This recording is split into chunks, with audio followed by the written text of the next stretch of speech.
Welcome back. In the last sessions we had discussed about what marketing is, an overview of the definition of marketing, what are the different elements of marketing.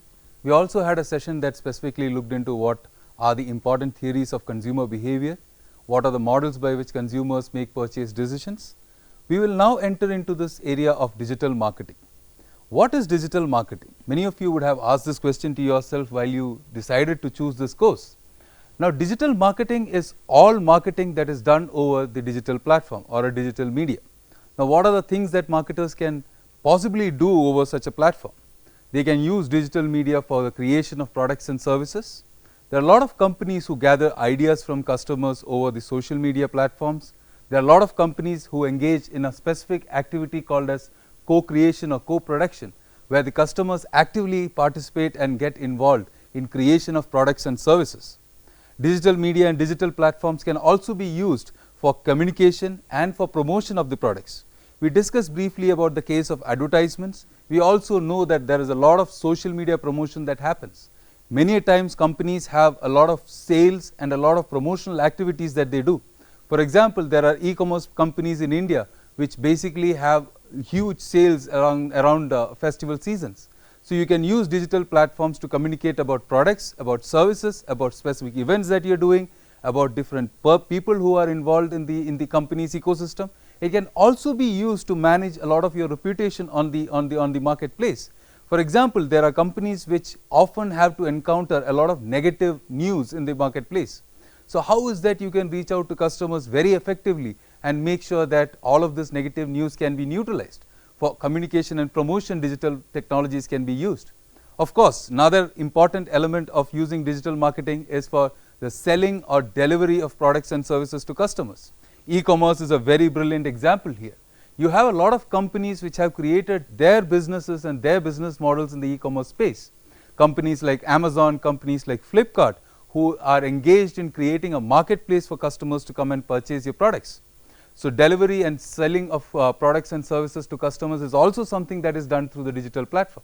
There is a lot of data that you can collect from the digital media. Say for example, earlier I discussed this briefly in the earlier session as well. You had a lot of problem collecting authentic data from customers earlier.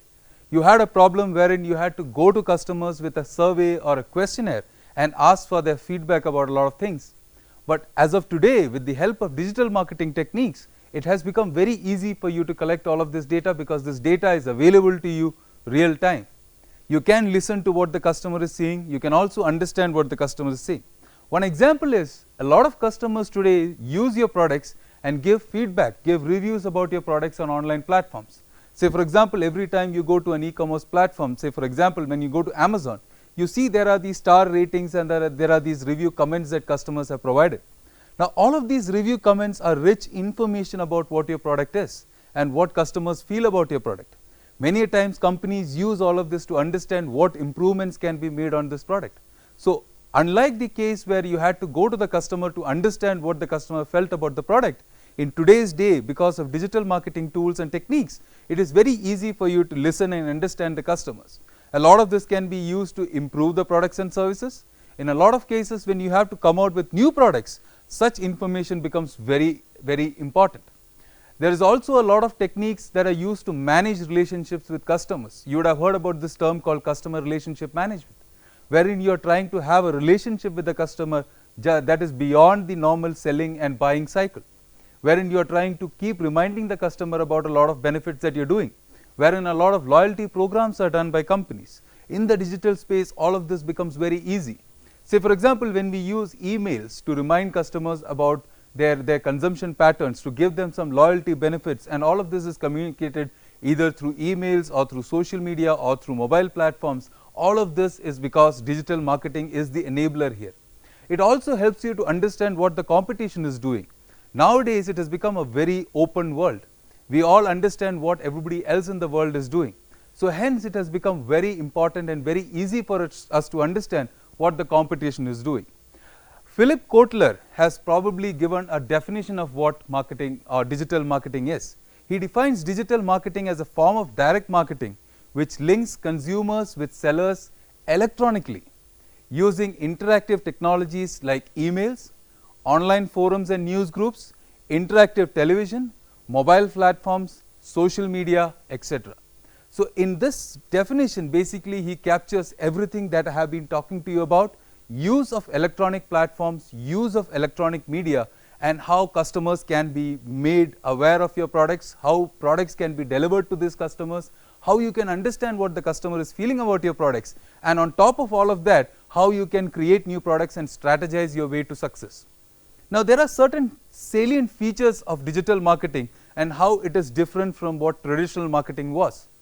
For example, when we think about traditional marketings and the way in which traditional marketing used to operate, we always used to think that the marketer knows everything.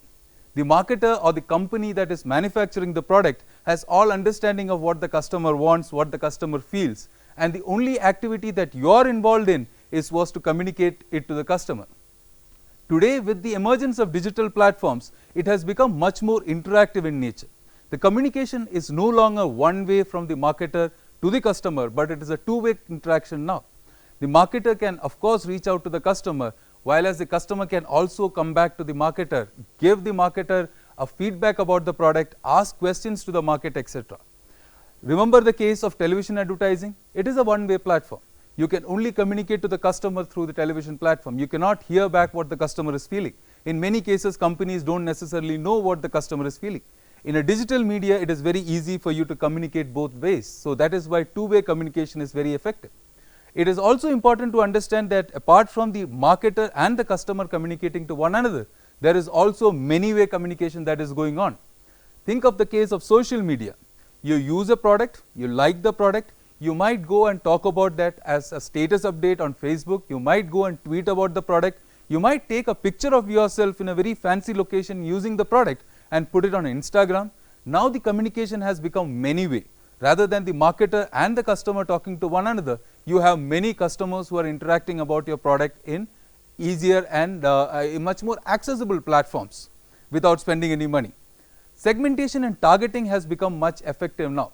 You might recall we had discussed about segmentation and targeting in one of the earlier classes. Segmentation was how you broke down the heterogeneous market into homogeneous groups, so that you can target one or few of these groups very effectively. Now, with digital platforms, you can do segmentation and you can do targeting much effectively, because segmentation and targeting requires data and understanding of the customer, which the digital platform provides to you. If you remember your YouTube consumption, when you go to YouTube from one browser in your computer, you might see a set of videos, set of recommendations that are provided specifically to you. No other customer in the world might have the same usage patterns, same videos and same channels that they are watching.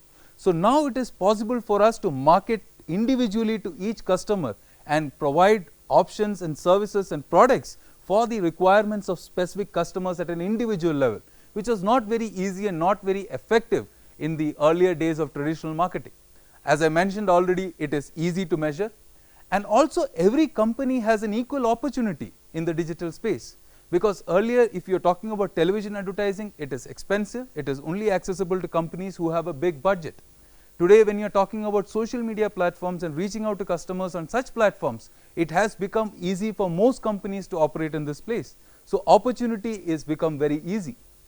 You might also remember there are generally two types of techniques that marketers use. One is called push marketing and the other is called pull marketing.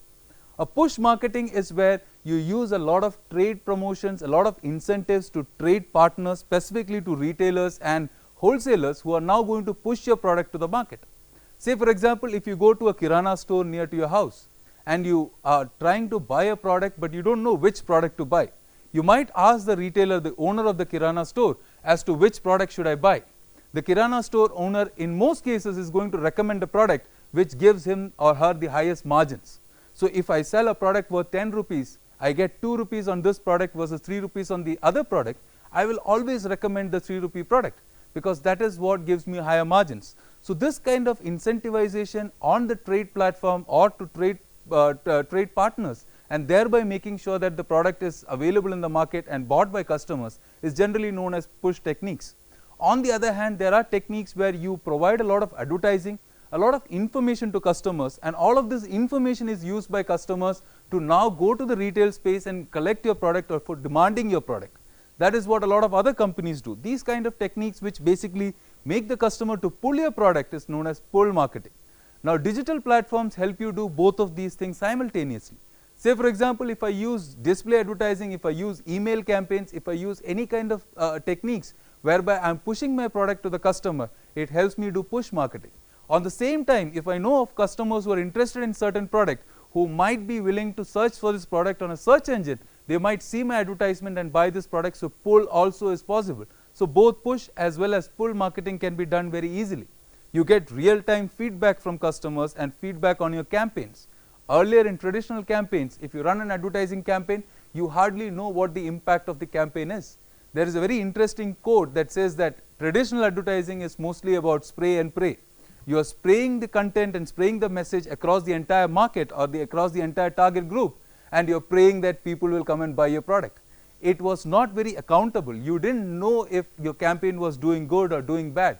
You might have created a campaign, you might have spent crores and crores of rupees in the production and in the airing of all of these advertisements, but the impact might not be significantly high.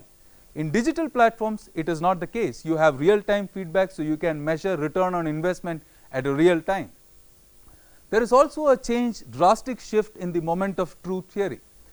Generally, we used to consider three moments of truths that used to happen when we are talking about traditional marketing: the first, the second, and the third moment of truth. So the first moment of truth is basically the first interaction that the customer has with your product. So oftentimes it happens in the point of purchase location, or probably in the retail space, where the customer first sees the product on the retail shelf. The second moment of truth is where the customer actually purchases your product from the retail location, and the third moment of truth is once the customer has used the product, what is the feedback that the customer gets, whether the customer sees that the product has met his or her expectations, or whether the product has not been good enough to meet his or her expectation. So in traditional marketing, these were the three moments of truth, so the three places where the customer actually interacts with your product and makes decisions about whether the product is good enough worth exploring, whether the product is good enough worth buying, or whether the product was good enough worth consumption. Now what has happened is, with digital marketing, there has now become a zeroth moment of truth. ZMOT is basically the digital information search that the customer engages in. Many times prior to you going to a retail location or prior to you going to an e-commerce platform, there is a lot of information search that you do, wherein the customer now has one more stage wherein the customer interacts with your product. So zero moment of truth is again something that has gotten itself evolved because of the digital marketing practices, and that is one salient feature that makes itself different from the traditional marketing practices.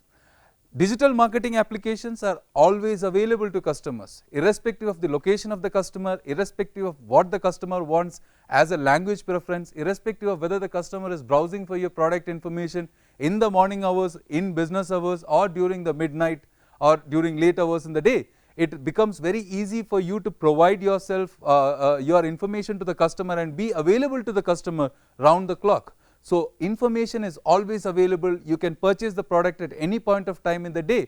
Traditionally, you had to wait for information when the business hours of the company are on. You had to wait for purchasing the product when the retail store is available and when the retail store is open, which might be from 9 in the morning till 10 in the night.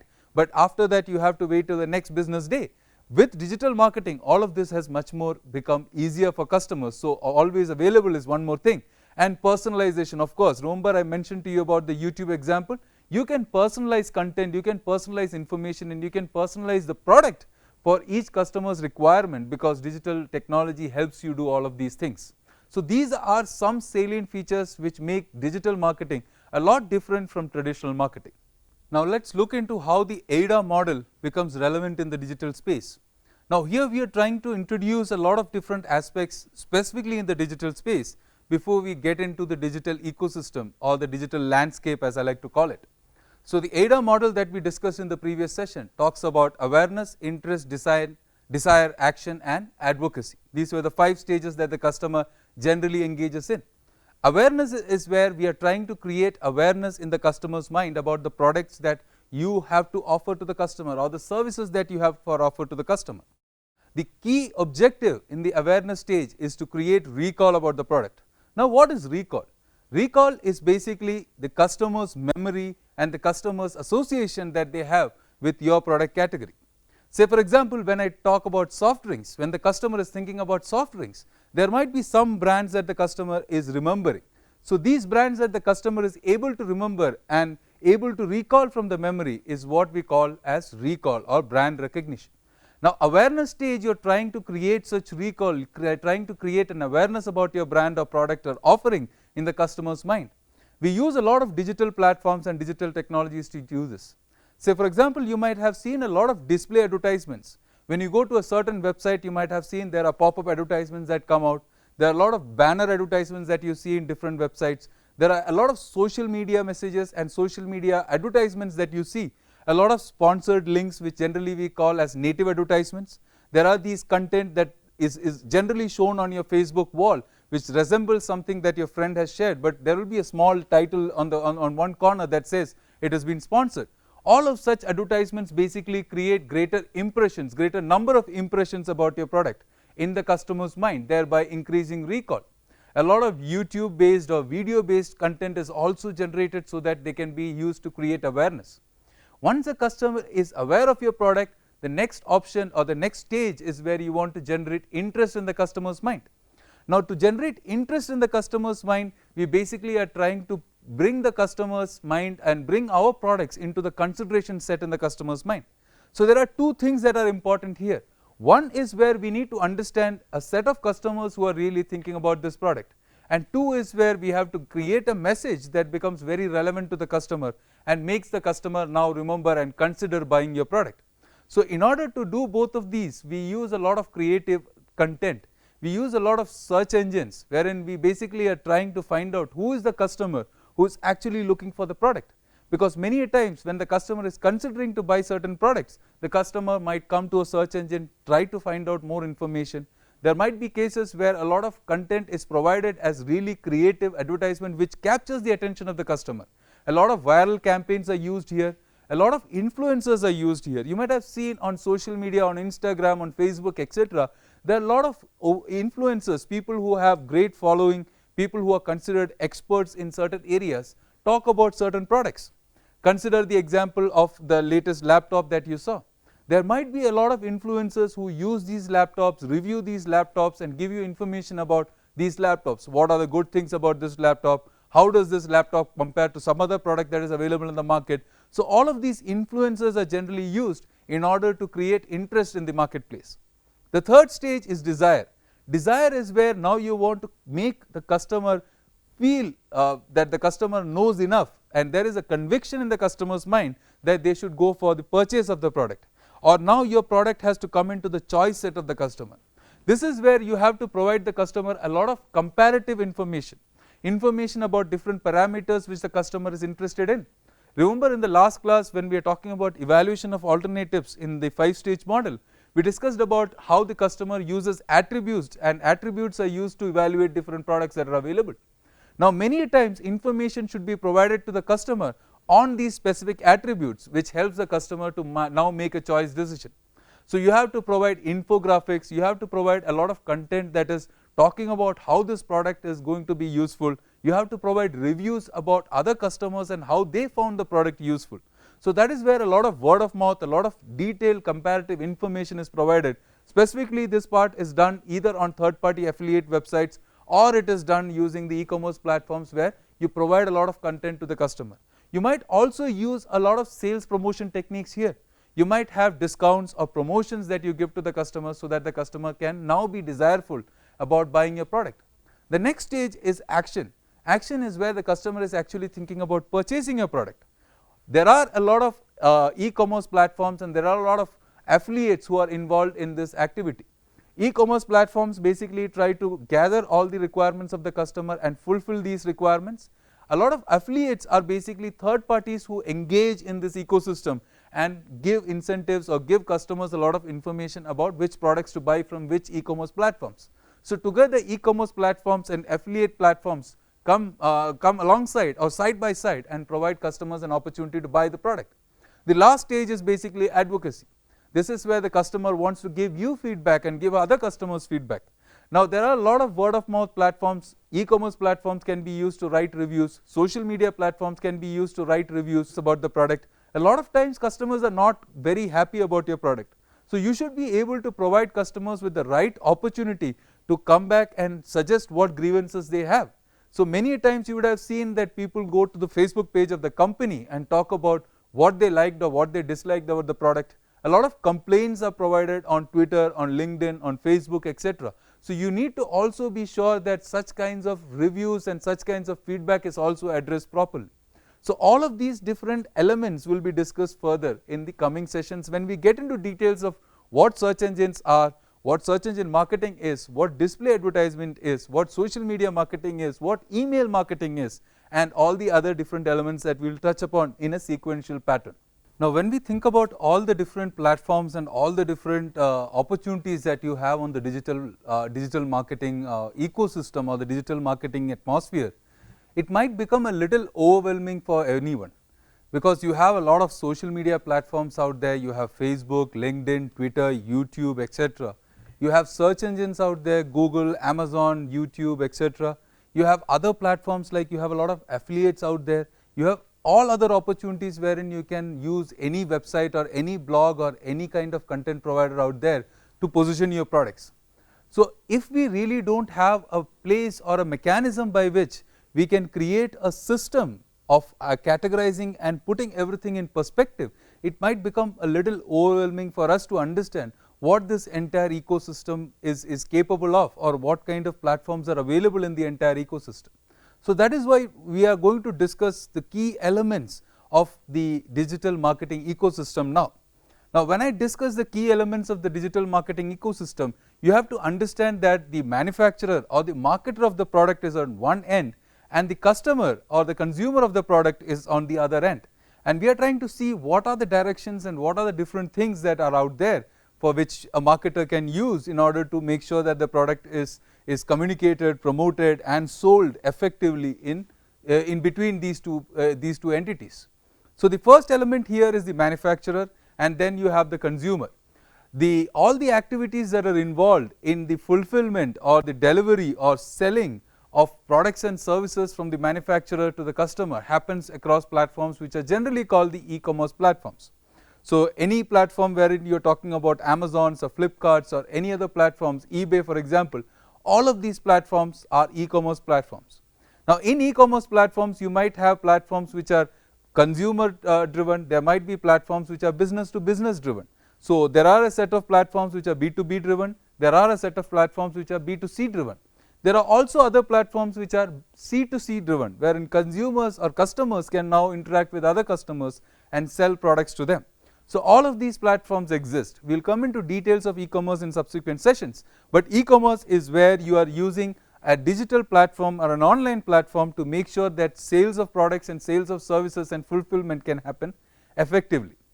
Now when we are talking about other platforms, there are some platforms which basically the manufacturer or the marketer uses to reach out to the customer and communicate to the customer.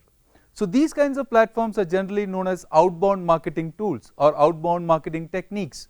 So this is where you are basically trying to reach out to the customer rather than the customer coming to you. You are trying to go to the customer and try to talk to the customer. So if you take for the example of display advertisements, when you go to a website, you might find that there are these small display advertisements, banner advertisements, or pop-up advertisements that come out. The customer isn't necessarily asking you for information on this. The customer isn't looking for such information, but you find that there is an opportunity that this customer who comes to a, say for example, the customer comes to a football blog.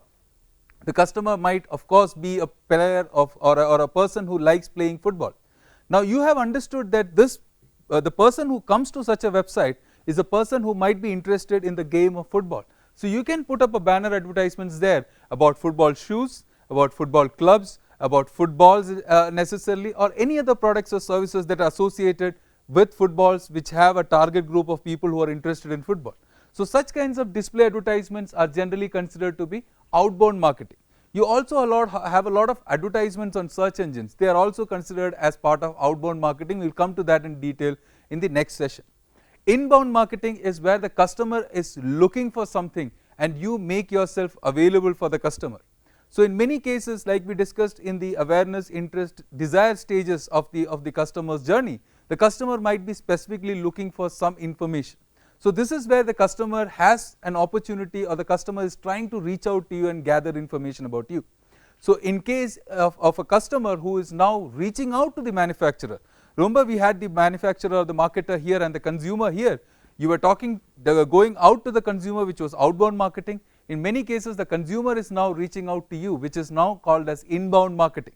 This is where you're making sure that there is an opportunity that all customers who have a necessity or who have a requirement for your product or service can directly reach out to you and come to you. So such kinds of platforms are inbound marketing platforms. So you might use a lot of search engines here. Specifically you might use search engine optimization techniques, wherein the customer is coming and searching for some information and he is directed to your website. There might be social communities on social media, etc., wherein the customer can go and discuss with other customers or discuss with experts who are looking, who have the information and can provide this information. There might be other opportunities where you will have a lot of email forums, wherein the customer can come and register and type in a lot of information and it comes to you as an email, wherein you can reach out to the customer very easily. There might be a lot of call to action kind of campaigns out there, wherein the customer can get your address, get your phone number, and thereby the customer can reach out to you. So all of these elements where the customer can now easily come to the manufacturer is known as inbound marketing. There is a completely different animal out there, which is social media. Now social media, like I discussed in one of the earlier classes, is where consumers are interacting with other consumers. So is the case of mobile technologies. So social media and mobile platforms are predominantly used by consumers to interact with other consumers. What manufacturers or marketers try to do is try to make ourselves relevant in this ecosystem that predominantly is consumer to consumer driven. So when consumers go and register themselves for a Facebook page or for an Instagram account, what they are trying to do is to manage relationships with other consumers. When you buy a mobile phone, you are buying a mobile phone so that you can now communicate with your family members, friends, etc., etc. Now in these scenarios also marketers try to make themselves relevant. So that is where you will find that a lot of Facebook, LinkedIn, Twitter marketing, which is part of the digital ecosystem but is part of the social media marketing part of the digital ecosystem, as well as a lot of location based applications, a lot of applications that are created so that customers can use them specifically on their mobile phones. All of this become important. So e-commerce, outbound marketing, inbound marketing, social media marketing and mobile marketing are the 5 elements of the digital marketing ecosystem. If you take any company out there and try to see what kind of activities that they do, this could be a good exercise for you to understand this better. Take any company out there, try to map all the different activities that they do on the digital space. You will find that companies have a mix of all of these different elements. They might have a presence on e-commerce platforms, it could be their own e-commerce platform, it could be some other third party e-commerce platform. They might have applications where they will try to reach out to customers and do outbound marketing. They might have techniques where they are available when the customer is looking for them and do inbound marketing. They might have a significant presence on social media, wherein they will have their own Facebook pages, they will have their own Twitter accounts, they will have a LinkedIn page, they might have an account on Instagram, they might use a lot of influencers to talk positively about them. They might also have mobile applications and a lot of mobile based technologies that are used to reach out to customers. So again, the elements of the digital marketing ecosystem include e-commerce, outbound marketing, inbound marketing, social media marketing and mobile marketing. We will come to each of these in specific sessions that we are going to cover this course. Also to understand here are the 3 types of media that a company can have. These 3 types of media include paid media, owned media and earned media. So if you take the first letters of each of these terms, POEM, it is also known as the POEM framework, wherein we are talking about 3 types of media that the company can have. Paid media is all the kind of platforms wherein you are paying a third party to have a presence. Say for example, if you are advertising on Google, you basically are paying a certain amount of money to Google so that your ad comes up in the top position in the search result page. So that is what paid media is. You can do advertising on Facebook, wherein Facebook is now going to show your advertisement. It could be a video advertisement, it could be a text advertisement, it could be a remarketing campaign. Any of these can be shown by Facebook if you are going to pay Facebook a certain amount of money.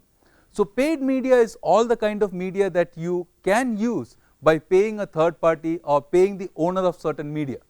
Owned media is all the media that you own. So this is where we are talking about all different digital assets that the company owns. We are talking about websites that the company owns, we are talking about social media accounts that the company owns, we are talking about different applications that the company owns from the Google Play Store or from the Apple Store. There could be a lot of such assets that the company has now invested money and resources in and created for themselves, and they own all of these accounts or all of these platforms. So that is what owned media is. And in many cases you get a lot of attention in the digital marketing space, not by paying the third party, not by investing in owning such accounts. This is where customers talk about you in a favorable manner. This is where customers like to talk positive things about you. So all such platforms and all such media attention that you get, that is basically because of the good products that you make or the good work that you are trying to do, is what is known as earned media. So paid media is when you are paying a third party for certain activities. It could be cost per conversion, cost per lead, cost per click kind of methods that are used. It could be cost of impression. If you remember, you would have seen a lot of advertisements that pop up in the beginning of a YouTube video, wherein you will see that the advertisement pops up, and then after 5 seconds probably you will click on that link and say skip ad. So all of this is basically by paying the media partner, and this kind of advertising or this kind of media is paid media. There are a lot of companies which have their own websites, their own digital applications that the customer can download and use, websites where the customer can come and have information, raise grievances, buy products, etc. All of these are owned media, and there are a lot of things that the customers do on their own. Say for example, the customer uses your product. You are a mobile phone company. The customer uses your mobile phone and finds that the mobile phone is extremely great. The customer talks about it in a video. The customer is a blogger who talks about it on a small video on YouTube. So such content, you have not paid Google for that, you have not paid YouTube for that, you have not invested in the production of such content. Such content is called user generated content, and such user generated content or such content that customers provide or customers make is generally what is known as earned media. So all of these are extremely important for us to understand as part of the ecosystem.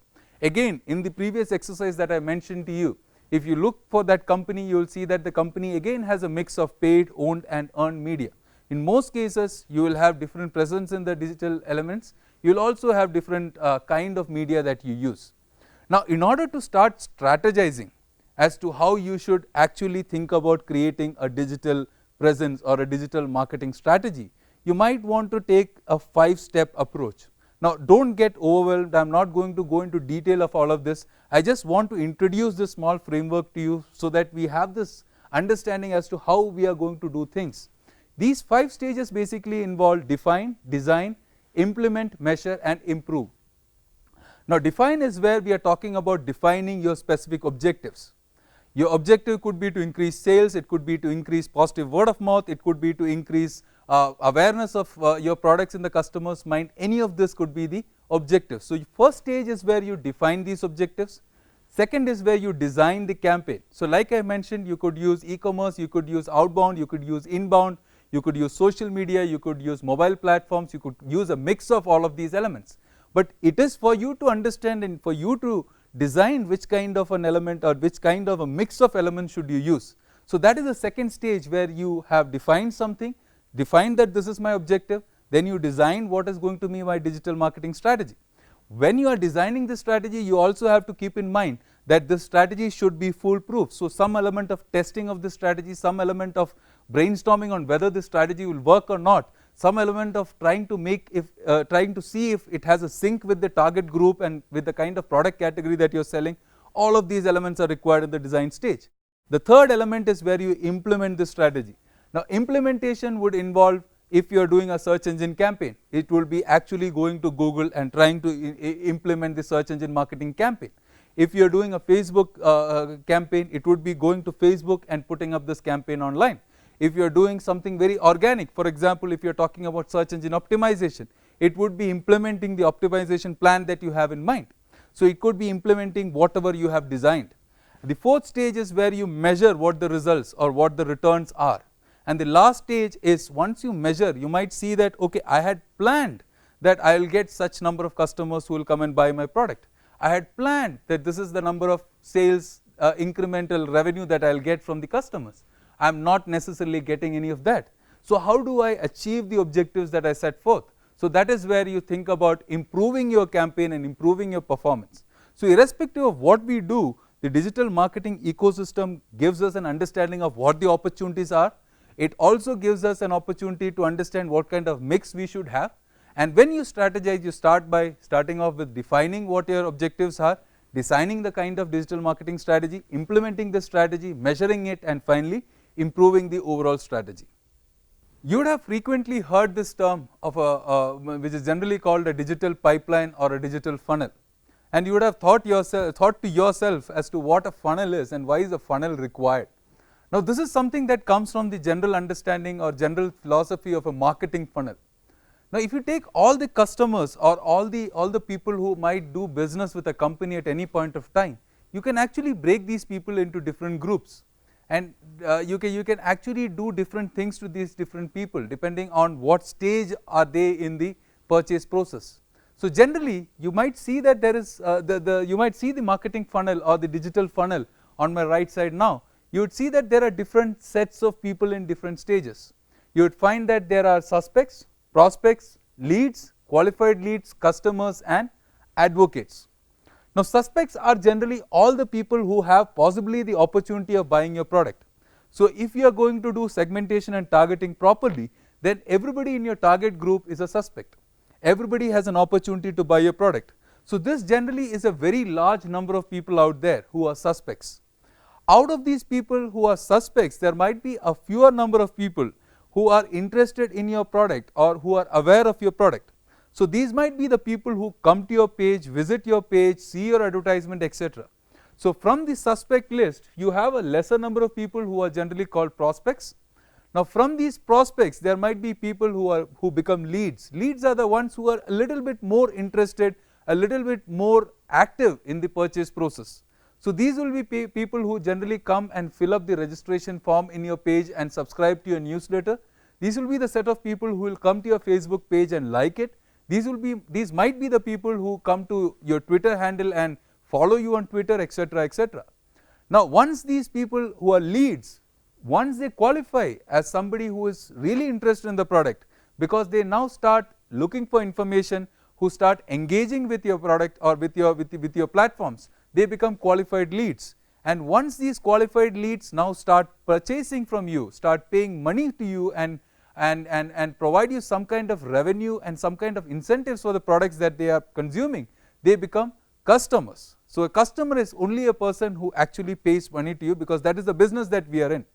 And once customer starts consuming your product and starts using your product, they might feel good about your product, they might feel bad about your product. Irrespective of these two cases, the customer will talk about the product and generate word of mouth. The customer might also give a lot of reviews to other customers. They might also create a lot of content, like we discussed in the earlier case, which is user generated content. So these are the people who are advocates. So the entire approach is in such a way that you will have large number of suspects, you will have a lesser number of people who are prospects, you will have even lesser number of people who are leads. From the leads, there will be a smaller number of people who become qualified leads.